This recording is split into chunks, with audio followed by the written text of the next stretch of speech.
Good afternoon and welcome to News 9. I'm Bansi. Vegetables make for an important aspect of our food. But do you know what goes in the making of food you consume? Here's a report. Food Safety and Standards Authority of India conducted a recent examination and came out with a shocking finding. The most commonly used vegetables are also packed with exceedingly high amounts of insecticides and pesticides. Chemicals like dichlorous, chlorodane and aldrin are chemicals administered on crops to suppress the growth of destructive organisms.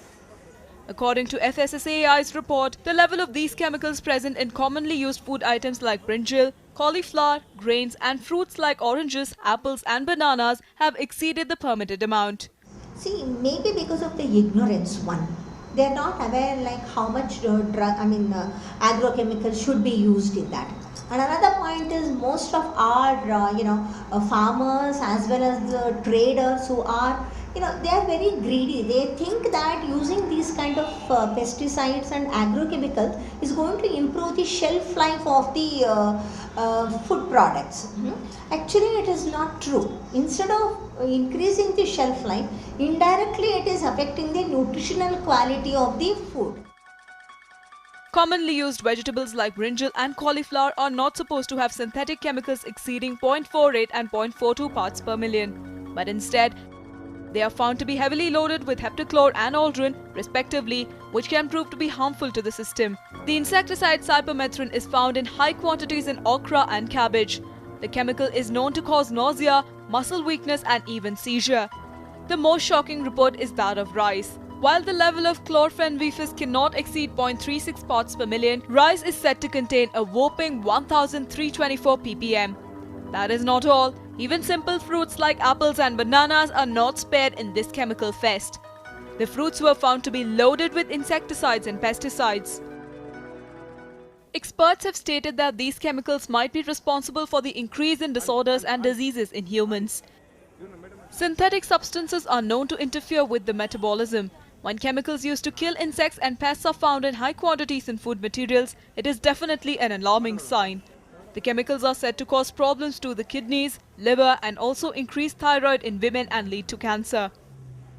Our body system is designed to understand only the nutrient. When these nutrients are combined with agrochemicals, body has to separate it. Body has to understand how much of that is nutrient and how much of that is non-nutrient. After this metabolic stress, body has to eliminate all the substances. This unwanted toxic substances. While eliminating these toxic substances, it is going to affect the kidney. We are seeing more number of youngsters, especially girls, are affected by hypothyroidism. It is because of the agrochemicals they are consuming through food. And then the cancer rate is increased. So diabetes has increased, infertility levels have increased, hypothyroidism, cancer, you name any disease. It is increasing because of these chemical substances. Earlier farmers used to use the chemicals profusely, and it is because of the farmers' innocence and also some influences from the manufacturing companies. They used to convince the farmers to use their products. Nowadays we are pushing the precision farming technique to the farmers from our department and also all other departments. They are pushing the precision farming technique. And another thing, there is an organic cultivation. Okay, these are all the things coming forward and it is being popularized among the farmers. While organic food is the way to go, there is very little that can be done with the increased demand in large cities like Bengaluru. Farmers need to be educated on the toxicity of the chemicals used to control pests. They also need to be made aware of limited usage. Shubha Jojiga, News 9, Bengaluru.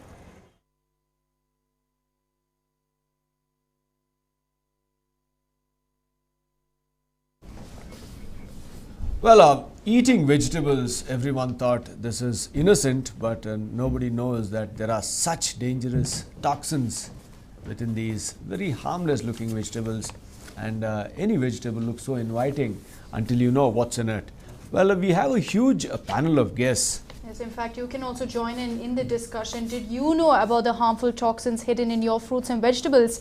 Will you continue buying fruits and vegetables from the market after this? You can share your views with News 9. Call us on 08022360304 or 05, or you can also SMS us at 56006890. Now, as my colleague Bansi has said, we have a rather elite panel of guests here joining us in our studios to discuss the same.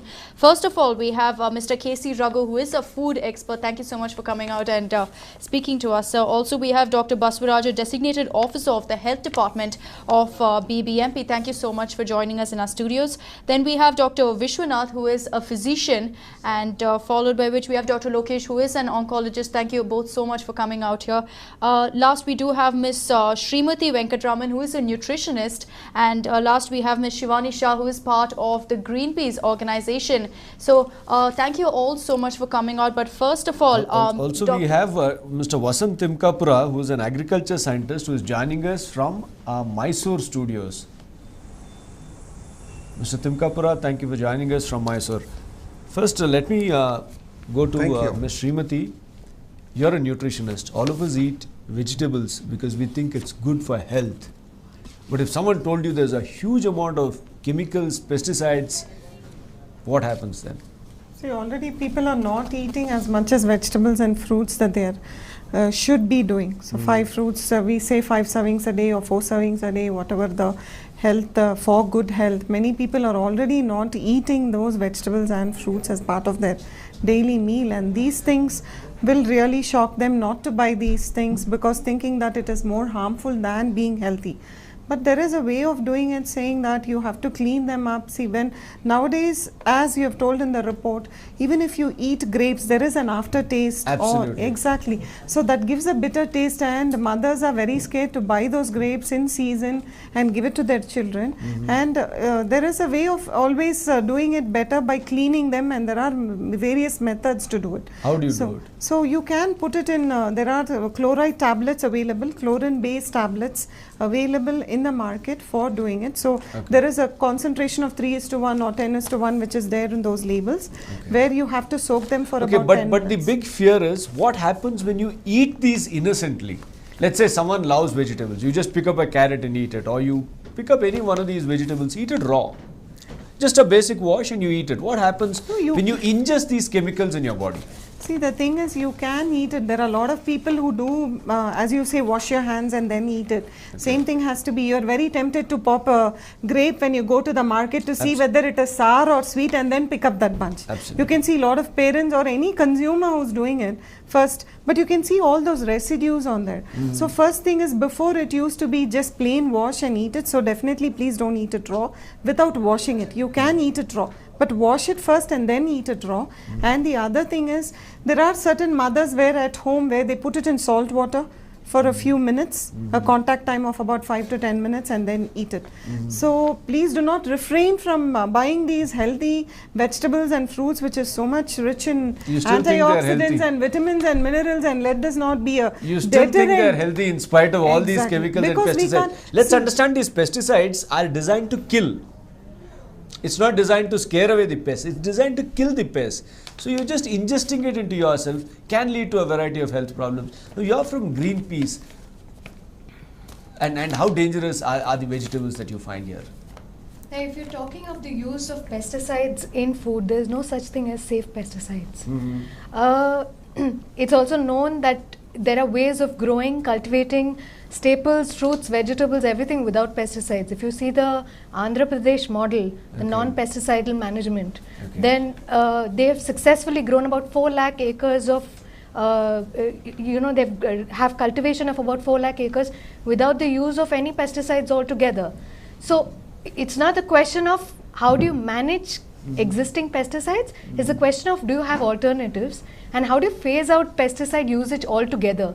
You shouldn't, as mothers or children who are looking for nutrition in food, you shouldn't have to actually give up or think twice or have to find ways of managing pesticides. You should, the government should find support systems and research systems to phase out the use of pesticides altogether. Definitely, but how widespread is this problem? So, I mean, if you see, if you see the export rejections of fruits and vegetables that go out of India, it's just an indication of how widespread the problem is. I mean, it's rife. If you see, we have about 234 pesticides registered in India, of which about 40% are acute in terms of toxicity. So, but they're still used. And they're misused. You've seen the example of accidents across the country. Some are registered for the crop but used in many other crops. So the problem is rife, and it's difficult to actually say how deep the problem is. It's fairly grave. In fact, most crops you probably see don't have, many have pesticide rather than not having it in India. But Mr. Raghu, tell us, how do you find out which does have these toxins and which don't? Is there any way a person who's buying vegetables in a market can say? No, you see, normally they say that many of our so-called techno-fixing scientific solutions are creating wholesale problem and asking you to evolve a retail solution. There is no retail solution for a wholesale problem. Simply, Seneca, the very old philosopher, said that we don't die, we kill ourselves with fork and spoon. So whether, pesticide, fungicide, insecticide, and then suicide, homicide, whether it is a genocide, we have to ask a question. What's the dark design behind this? I think the whole problem in agriculture, they say, is today we have great answers, but for wrong questions. How do you connect a pest and pesticide? Pest and pesticide, as Shivani said, is a wrong dichotomy. What is the solution? I keep asking, if somebody asks you don't get sleep, I can simply say as a physician, take a sleeping tablet. Is that a solution? Is that the remedy for a malady? Then I might ask you, no. You might say, no, I don't get sleep because I have a lot of mosquito problem. Then I might tell you, use a mosquito coil. Is that a solution for the problem? Then you might say, no, there is a drainage outside the window. Then I might say, what do you do? Spray DDT there. Is that a solution? So you see, it's called epistemic error. How do we position a problem? How do you locate a problem? Why we have a pest problem? It's because of monoculture. It's because of flooding. Do you know dams and flooding created more pest problem in this country? India uses 5.4 feet of water. And all the natural immunity is gone. And we always say, it comes with a package. A seed comes with a package of fertilizers, pesticides, antibiotics. Forget about pesticides. Do you know the antibiotics? 60% of the manufactured antibiotics do not go as drugs to human beings. It go as preventives. Have you seen anybody taking antibiotic not to fall sick? Okay, we first we'll hold on to this immediate issue on hand. Now, Dr. Lokesh, you're an oncologist. Now, lots of these pesticides and pesticide residues, often it lands in the animals that feed on the grass, because pesticide just doesn't leave the place. Yes. You spray it, and we've seen pesticide use endosulfan, what it has caused in places just around 300 kilometers from Bengaluru. Now, we have seen this. It just doesn't go away, whether you like it or not. It stays in the environment and it's there to kill. Yes. So I'm sure as an oncologist, cancer is one of the offshoots of this malady. Can you talk about this? How bad is it? See, we did ponder on these issues looking at the type of patients that come to us. In Kidwai, we register about 17 to 18,000 new cancer patients every year, and almost 70% of these patients are farmers from agriculture background. 70% of cancer victims. Yeah. So farmers out of 18,000 new cases. Yes. Now, perhaps that could be because the affluent do not come to Kidwai. The affluent go to the other hospitals. No, it's an indirect way of looking at the problem of these preventive measures like pesticides and fungicides, so many insecticides, things that are used in agriculture and even in our domestic home environment and other places, workplaces also. There are so many insecticides that are used in the house or in workplace to prevent cockroaches, mosquitoes, things like that.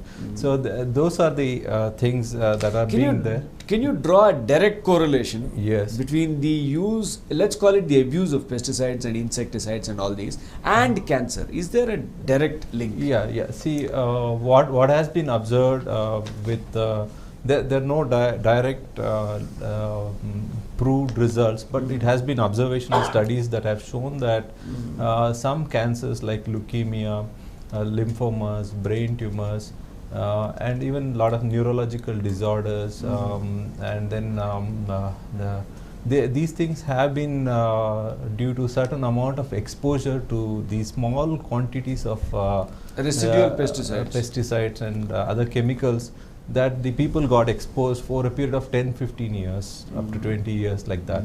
And the disease actually manifests at very low doses that you don't have a way of saying, yes, somebody got exposed yesterday and this is the result. So there's these no are conclusive study of no, these are called chronic exposures. Small levels of exposure, small doses, and over a period of time, a certain amount of genetic changes have also been documented in some publications. So our concern from healthcare point of view is use of pesticide, insecticides, and other products in agriculture are inevitable. But the growing children, when they get exposed, because there are a lot of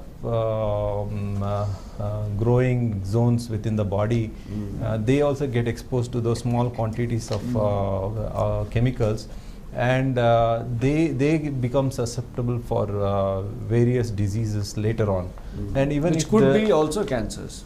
Yeah, cancer is also one of the major concerns. Even if the parents are exposed, like farmers who are handling the pesticides without knowledge of how to handle them, and they expose themselves.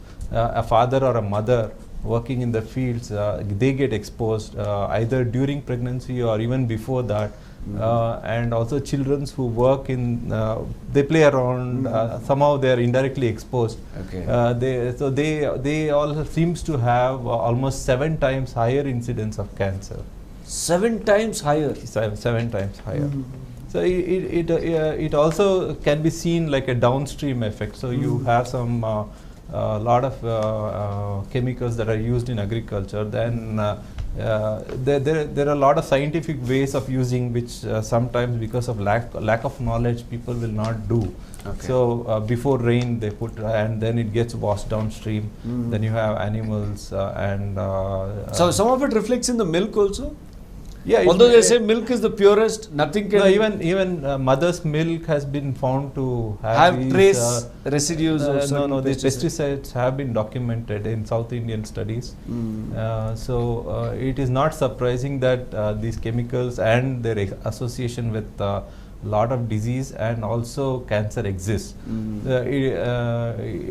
One is we should become aware of this, and also on the other side, the farmers who are the major people who are exposed, that is the rural community, and also in the urban, in domestic terms, people should be guarded how to handle these pesticides. Okay, we have a guest from Mysore, Mr. Timkapura. Mr. Vasant Timkapura, you are an agriculture scientist now. We've seen often farmers spray these pesticides because they don't know how to deal with the problem. They just end up abusing instead of using the pesticide, they just end up abusing it. How serious a problem is it? It's a serious problem because, of course, chemicals are necessary evils. In Indian agriculture, in order to feed more than 122 crores of population, we need to adopt modern technology along with our traditional methods. There is no other way. If you go only by organic, we cannot feed our population. Again, as in the 1960s, we will have to go with a begging bowl to other countries for food to feed our population. Now we are talking about food security, and also similarly we are talking about nutritional security. So in order to produce the staple food and also vegetables and fruits, we have to adopt, along with traditional methods, the latest technologies. So chemicals have become inevitable, but there is so much ignorance and lack of knowledge among farmers, and they don't know how to identify the problem, whether it is a disease or an insect or a nematode. They have no clue how to recognize them and what are the control measures available in an integrated management system. Because chemicals are not the only answer for any of these problems. There are cultural methods, there are biological methods, there are botanicals, and there are resistant varieties to certain pests and diseases. So one should identify those resistant varieties, select them, and grow only those things where these are the problems. So the lack of knowledge is the main problem. Okay, Yes, so how they do you are using deal with that? chemicals indiscriminately. So how Yeah, do you I'm deal coming with to that lack of knowledge? So they are, yeah, that's what I am coming to. So I am telling you where is the source of problem. Okay, problem is lack of knowledge, Okay. and to address that, the Department of Agriculture is meant for doing this extension and educate the farmers on various new technologies or about chemicals and cultural practices and Okay. then things like that. Okay. So But the in department addition is to this, doing there its is bit. extension So the department is doing its bit. Now, Miss Srimati, now coming back to you, now you are a dietitian.